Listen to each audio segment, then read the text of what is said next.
नमस्कार, कृषि समाचार में आप सभी का स्वागत है।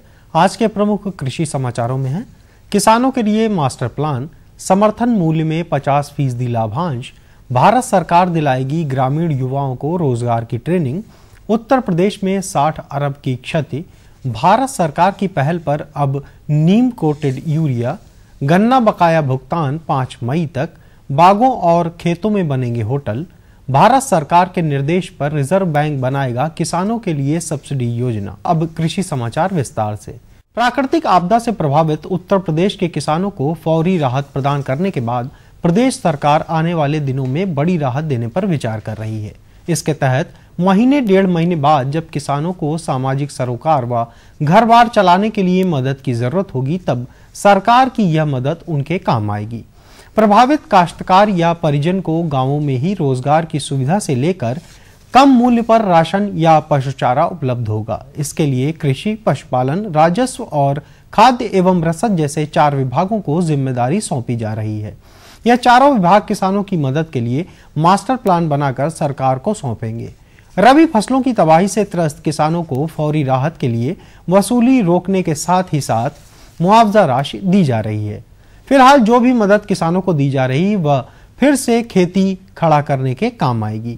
इसके तहत गांवों में आपदा से प्रभावित किसानों को कम दामों में राशन, मनरेगा के माध्यम से रोजगार, पशुओं के लिए हरा चारा, पशु आहार आदि की व्यवस्था की जाएगी। उत्तर प्रदेश सरकार ने निर्णय लिया है कि वर्तमान वित्तीय वर्ष में भारत सरकार को खरीफ और रबी फसलों के समर्थन मूल्य की संस्तुति इस प्रकार भेजी जाएगी जो किसानों को 50% लाभांश उपलब्ध कराए। यह निर्णय मूल्य परामर्शदात्री परिषद की एक बैठक में लिया गया है। परिषद के सूत्रों के अनुसार वित्तीय वर्ष 2015-16 में खरीफ और रबी फसलों के लिए किसान की उत्पादन लागत का 1.5 गुना मूल्य समर्थन मूल्य के रूप में घोषित करने की संस्तुति भारत सरकार से की जाएगी। मूल्य परामर्शदात्री परिषद की यह बैठक खरीफ की प्रमुख फसलें जैसे धान, ज्वार, बाजरा, मक्का, उर्द, मूंग, अरहर, मूंगफली और सोयाबीन आदि का समर्थन मूल्य भारत सरकार को संस्तुत करने के लिए बुलाई गई थी। इस बैठक में रबी की प्रमुख फसलें जैसे गेहूं, चना, मटर, जौ, मसूर, लाही, सरसों आदि के समर्थन मूल्य के बारे में भारत सरकार को संस्तुति भेजने के बारे में आधार तय किया गया। भारत सरकार द्वारा अब ग्रामीण क्षेत्रों के उन युवाओं को रोजगार के पक्के साधन मुहैया कराए जाएंगे जो मजदूरी करते हैं। इन नौजवानों को कोई न कोई कौशल सिखाया जाएगा। इसमें महात्मा गांधी राष्ट्रीय ग्रामीण रोजगार गारंटी योजना यानी मनरेगा का जॉब कार्ड रखने वाले युवाओं को प्रशिक्षित किया जाएगा। सरकार की मंशा है कि इसके माध्यम से उन्हें रोजगार के पक्के साधन मुहैया कराए जाएंगे और वो मनरेगा के 15 दिनों के मजदूरी पर निर्भर नहीं रहेंगे। उनके पास पूरे साल आजीविका कमाने का साधन होगा। इसमें कृषि की नई तकनीक, टीवी, फ्रिज मैकेनिक, ऑटोमोबाइल तथा दूसरे ग्रामीण व्यवसायों की ट्रेनिंग दी जाएगी। इसमें साक्षर और निरक्षर दोनों तरह के लोगों को ध्यान में रखते हुए प्रशिक्षण दिया जाएगा। भारत सरकार दीनदयाल उपाध्याय ग्रामीण कौशल योजना यानी DDU-GKY को मनरेगा के साथ जोड़ते हुए इस योजना को शुरू कर रही है। इसमें वही युवा जुड़ सकेंगे जिनके पास मनरेगा का जॉब कार्ड होगा और जिनकी उम्र 15 से 35 वर्ष की होगी। वहीं महिलाओं, विकलांगों, ट्रांसजेंडर और आदिवासियों को उम्र सीमा में छूट मिलेगी। प्रदेश में अतिवृष्टि, ओलावृष्टि, आंधी तूफान जैसी प्राकृतिक आपदाओं से प्रभावित 33% या अधिक की क्षति वाले 65 जिलों में 60 अरब रुपए के नुकसान की संभावना है। उत्तर प्रदेश शासन ने राहत कार्यों में तेजी लाने का निर्देश दिया है। राहत वितरण में पूरी पारदर्शिता और सावधानी रखने को कहा गया है। किसानों के मुख्य देयों की वसूली रोकने और उत्पीड़न की कार्रवाई न करने का निर्देश दिया है। यह भी निर्देश दिया गया है कि कृषि क्षति के मामले में प्रभावित किसानों को कम से कम 1,500 की न्यूनतम धनराशि अवश्य दी जाए। भारत सरकार ने देश में यूरिया बनाने वाली कंपनियों को कहा है कि वे यूरिया उत्पादन में 75% नीम कोटेड रखें। इससे यूरिया की बर्बादी कम होगी और ऐसा यूरिया कीटनाशी का भी काम करेगा। इससे कीटनाशियों पर लगने वाला खर्च भी कम होगा, पर्यावरण में सुधार होगा। हमारे देश में लगभग 310 लाख टन यूरिया की खपत हर साल होती है। इसमें 70 लाख टन यूरिया विदेश से आयात किया जाता है, जिस पर भारी मात्रा में भारतीय मुद्रा खर्च होती है। नीम कोटेड यूरिया का प्रयोग करने से खास फायदा यह होता है कि नीम यूरिया को जमीन में जाने और उड़ने से बचाता है। साधारण यूरिया का इस्तेमाल पौधे पूरी तरह से नहीं कर पाते।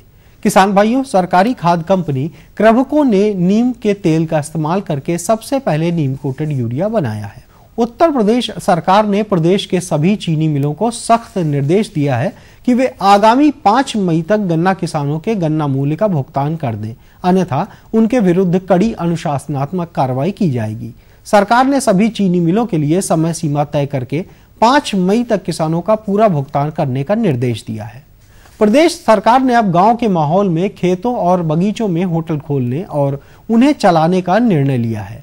ग्रामीण होटलों में हर स्तर के पर्यटकों को अपनी जेब के अनुसार ठहरने की व्यवस्था होगी। प्रदेश सरकार किसानों के सहयोग से शीघ्र यह व्यवस्था लागू करने जा रही है।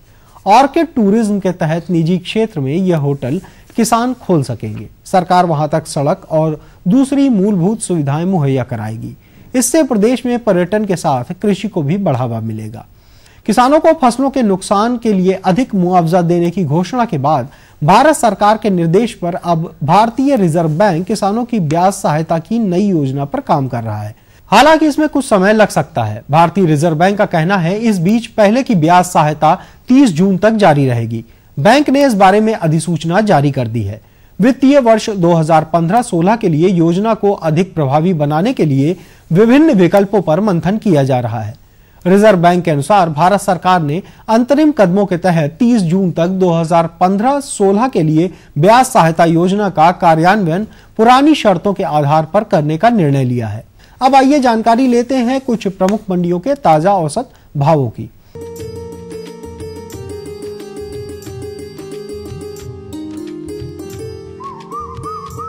गेहूं बिजनौर मंडी में 1460 रुपए प्रति क्विंटल, मवाना में 1460 रुपए, मुरादाबाद में भी 1460 रुपए और खागा मंडी में 1500 रुपए प्रति क्विंटल के भाव रहा। चावल बिजनौर में 2060 रुपए प्रति क्विंटल, मवाना में 2100 रुपए, मुरादाबाद में 2070 रुपए और खागा में 2100 रुपए प्रति क्विंटल के भाव बिका। चना बिजनौर मंडी में 3480 रुपए प्रति क्विंटल, मवाना में 3800 रुपए, मुरादाबाद में 3475 रुपए और खागा मंडी में 3500 रुपए प्रति क्विंटल के भाव बिका। अरहर बिजनौर मंडी में 6880 रुपए प्रति क्विंटल, मवाना में 7550 रुपए और खागा मंडी में 4800 रुपए प्रति क्विंटल रहा। उर्द बिजनौर में 5460 रुपए प्रति क्विंटल और मुरादाबाद की मंडी में 5450 रुपए प्रति क्विंटल के भाव से बिका। मूंग बिजनौर की मंडी में 6480 रुपए प्रति क्विंटल और मुरादाबाद की मंडी में 6450 रुपए प्रति क्विंटल के भाव से रहा। सरसों बिजनौर की मंडी में 3230 रुपए प्रति क्विंटल, मवाना में 3350 रुपए, मुरादाबाद में 3310 रुपए और खागा की मंडी में 3490 रुपए प्रति क्विंटल रहा। गुड़ बिजनौर की मंडी में 2215 रुपए प्रति क्विंटल, मवाना में 2265 रुपए, मुरादाबाद में 2575 रुपए और खागा मंडी में 3010 रुपए प्रति क्विंटल के भाव से बिका। बैगन बिजनौर की मंडी में 870 रुपए प्रति क्विंटल, मवाना में 1200 रुपए, मुरादाबाद में 630 रुपए प्रति क्विंटल के भाव से बिका। केला बिजनौर की मंडी में 1160 रुपए प्रति क्विंटल, मुरादाबाद मंडी में 1125 रुपए और खागा की मंडी में 1370 रुपए प्रति क्विंटल के भाव से बिका। आलू बिजनौर की मंडी में 400 रुपए प्रति क्विंटल, मवाना मंडी में 440 रुपए प्रति क्विंटल, मुरादाबाद में 350 रुपए और खागा मंडी में 520 रुपए प्रति क्विंटल के भाव रहा। प्याज बिजनौर मंडी में 1215 रुपए प्रति क्विंटल, मवाना में 1225 रुपए, मुरादाबाद में 1100 रुपए और खागा की मंडी में 1430 रुपए प्रति क्विंटल के भाव से बिका। टमाटर बिजनौर मंडी में 1180 रुपए प्रति क्विंटल, मवाना में 1100 रुपए, मुरादाबाद की मंडी में 1660 रुपए प्रति क्विंटल के भाव से बिका। फूल गोभी बिजनौर मंडी में 650 रुपए प्रति क्विंटल, मवाना में 1125 रुपए, मुरादाबाद में 640 रुपए प्रति क्विंटल के भाव रहा। सेब बिजनौर की मंडी में 5250 रुपए प्रति क्विंटल, मवाना मंडी में 6125 रुपए, मुरादाबाद में 5450 रुपए और खागा मंडी में 6,770 रुपए प्रति क्विंटल के भाव से बिका। किसान भाइयों, ये थे आज के कृषि समाचार और औसत मंडी भाव। अगले अंक में हम फिर आपके लिए लेकर आएंगे खेती बाड़ी से जुड़ी नई नई जानकारियां। तब तक के लिए दीजिए अनुमति। नमस्कार। और बताओ। बस। अरे ये क्या भैया जी, बस इतनी सी रासायनिक खाद? किसानी छोड़ रहे हो क्या? किसानी नहीं, नादानी छोड़ रहे हैं। मिट्टी की जांच कराई है। अब तो लालाजी जितनी जरूरत है उतने ही उर्वरक खेत में डालेंगे। हाँ, किसान भाई आज ही अपने जिले की नजदीकी भूमि परीक्षण प्रयोगशाला में मिट्टी की जांच जरूर करवाएं और मिट्टी में पोषक तत्व, नमी व पौधे के विकास को देखते हुए केवल जरूरत के अनुसार ही पोषक तत्व डालें। और हाँ, मिट्टी में गंधक, जस्ता, बोरोन जैसे सूक्ष्म पोषक तत्वों का पता लगाना भी न भूलें। उर्वरक और जैविक खाद के सही उपयोग से भूमि का उपजाऊपन बनाए रखें, उत्पादकता बढ़ाएं, खर्चा घटाएं और बहुमूल्य विदेशी मुद्रा बचाने में भी सहयोग दें। और हाँ, धीमी गति से नाइट्रोजन उपलब्ध कराने वाले उर्वरकों जैसे नीम लेपित यूरिया को प्राथमिकता दें और यूरिया का पत्तों पर छिड़काव करें। अरे वाह, तू तो सचमुच समझदार हो गया रे। अधिक जानकारी के लिए संपर्क करें जिला कृषि अधिकारी या किसान कॉल सेंटर।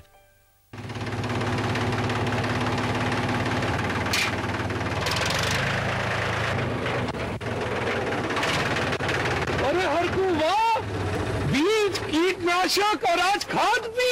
अरे इतना खर्चा कहाँ से? अरे खर्च की चिंता किसे है, मेरे पास है ये किसान क्रेडिट कार्ड। कार्ड? अरे बैंकों द्वारा जारी इस कार्ड से किसान उसकी सीमा तक की रकम कभी भी बैंक से निकलवा सकता है और खेती बाड़ी की सामग्री कभी भी खरीद सकता है। कर्ज के झंझट से भी छुटकारा और तो और बिजली के बिलों का भुगतान, डीजल इससे खरीदना और आसान हो गया है। तो हर को भैया एक कार्ड मेरे लिए भी। किसान क्रेडिट कार्ड के लिए नजदीकी बैंक से संपर्क करें और पाएं ढेर सारे लाभ। शामू भैया, सरकार कह रही है पूर्वी भारत में भी दूसरी हरित क्रांति आएगी। अरे ये तो पंजाब और हरियाणा में हुआ था, यहाँ तो अनाज की पैदावार अब भी कम है। सरकार की बातों में कुछ तो दम होगा, आखिर यहाँ बारिश 3 गुना होती है। चलो वैज्ञानिक का नंबर मिलाते हैं। अरे वाह, आ गए। नमस्ते सरपंच जी। हाँ भाई, उपजाऊ जमीन की कीमत को पहचानो। जरूरत है सिर्फ सही किस्म और तकनीक अपनाने की। पूर्वी भारत में सरकार कम गहरे नलकूप और बोरवेल के निर्माण के लिए सहायता दे रही है। लेकिन सरकार से और मिलेगा क्या? भरपूर मदद, जमीन की तैयारी से लेकर फसल की कटाई तक तकनीकी सलाह। 1000 हेक्टेयर के सैकड़ों क्षेत्रों में चावल और गेहूं के खास प्रदर्शन भी चल रहे हैं। अरे वाह, फिर तो हमारे खेत भी लहला उठेंगे। क्या ये सपना सच होगा? हाँ जरूर, पूर्वी भारत और हरित क्रांति का अग्रदूत होगा। आओ हम सब मिलकर कदम बढ़ाएं। खुशबू की फुहार में, स्वाद की बहार में, तरक्की की तानों में, खिलती मुस्कानों में, हरे भरे पौधों में, बड़े बड़े सौदों में, मधुर भिनभिनाहट में, खुशियों की आहट में, बागवानी मिशन में, हमारी चाहत, आपकी मुस्कुराहट।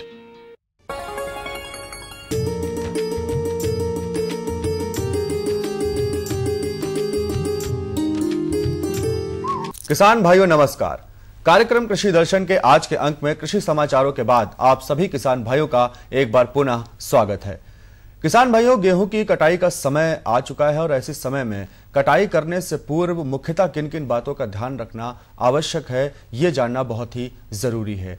तो इसी विषय को ध्यान में रखते हुए आज के अंक में हम जानकारी प्राप्त करेंगे कि गेहूं की कटाई से पूर्व और करते समय किन किन बातों का ध्यान रखें, साथ ही साथ भंडारण अगर करना है तो कैसे करें, इस विषय पर जानकारी प्राप्त करेंगे। और इस विषय को विस्तार से बताने के लिए हमारे साथ मौजूद हैं कृषि विज्ञान केंद्र मऊ से वैज्ञानिक डॉक्टर सौरभ वर्मा जी। आइए उनका स्वागत करते हैं। डॉक्टर साहब, बहुत बहुत स्वागत है कार्यक्रम कृषि दर्शन में।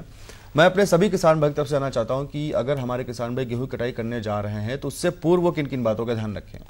हाँ किसान भाइयों, जैसा कि आप जानते हैं इस समय जो प्रमुख फसल है हमारी इस समय गेहूं है, उसकी कटाई की बात चल रही है। और जो प्रमुख बात है कि इसमें क्या क्या सावधानी रखी जाए, तो 2-3 चीज़ है। जैसे कि इस समय हम देख रहे हैं मौसम एक हमारे समय सबसे जो खराब स्थिति में है वो हमारा मौसम है, जो कि लगातार हमारी बारिश होती जा रही है। उस समय कटाई जो है काफ़ी हद तक प्रभावित हो रही है और कई बार जो है फसल पक के तैयार हो गई है।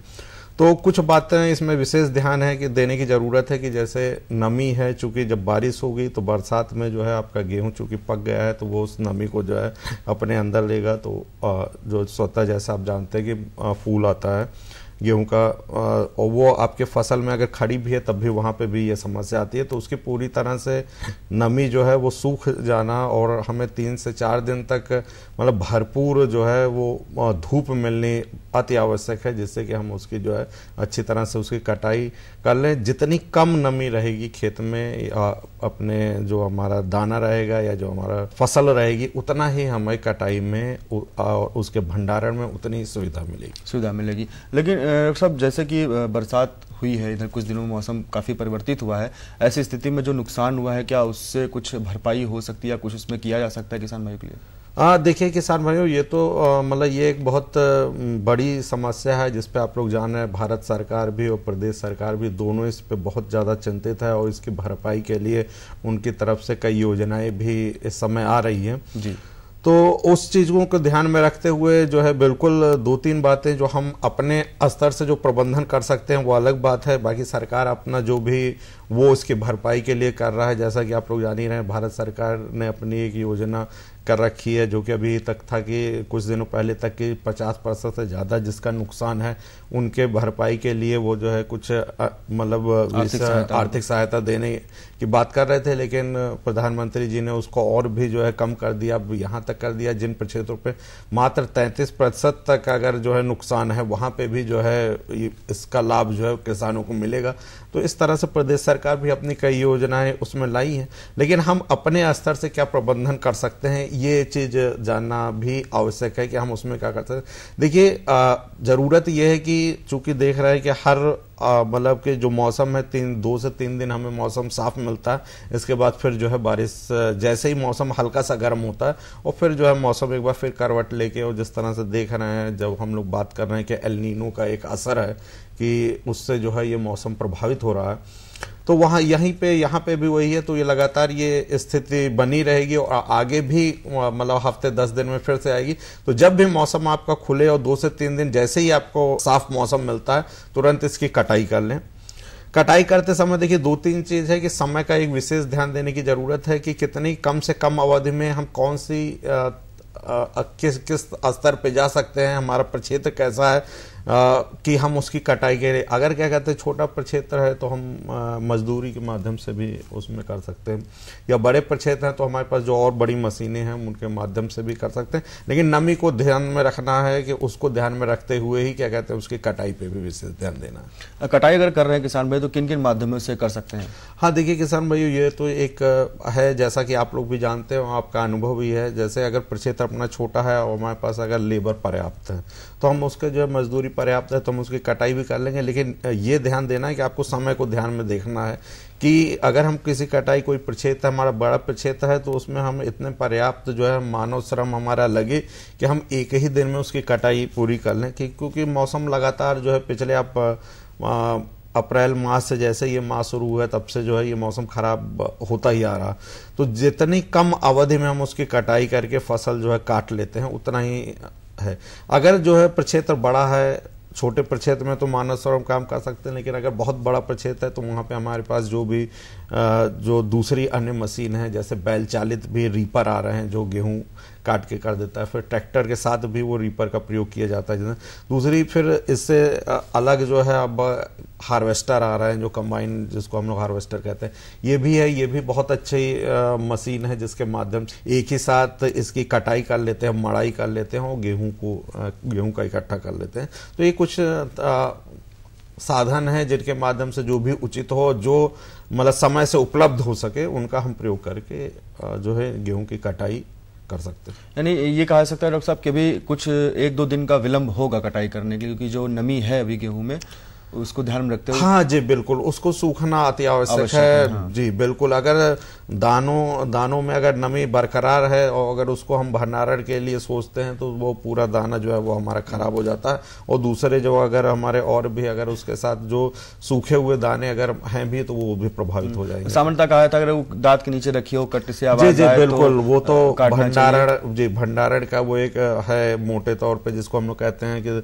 10 से 12% से कम पे ही जो है उसका भंडारण करना चाहिए। और उसका सीधा है कहने के लिए तो एक नमी मापक यंत्र ही आता है कि उसके माध्यम से उसका हम नमी जो है माप लेते हैं।